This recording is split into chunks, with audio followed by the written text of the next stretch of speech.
এবার একটু দেখে নিতে চাই দুই দলের টি-20 পরিসংখ্যান, যেখানে বাংলাদেশের চেয়ে অনেক এগিয়ে কিন্তু নিউজিল্যান্ড। আমরা দেখছি যে 20টা ম্যাচ খেলেছে দুই দল, 4টায় মাত্র বাংলাদেশ জিতেছে, 15টাতে জয়ী হয়েছে নিউজিল্যান্ড, একটা ম্যাচে কিন্তু পরিত্যক্ত হয়েছে।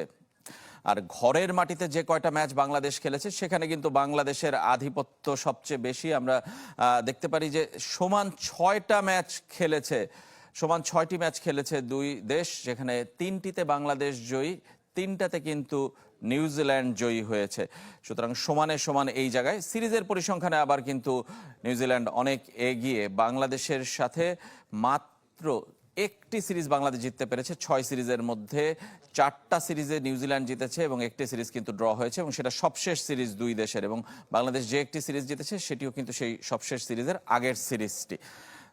দুই দলের ব্যাটিং পরিসংখ্যানটা যদি দেখি টি-20 ফরম্যাটে, এখানে শীর্ষ 5-এ কেবলমাত্র একজনই বাংলাদেশের আছেন, মাহমুদুল্লাহ রিয়াদ। 1 নম্বর অবস্থানে 14 ম্যাচে 306 রান করেছেন তিনি।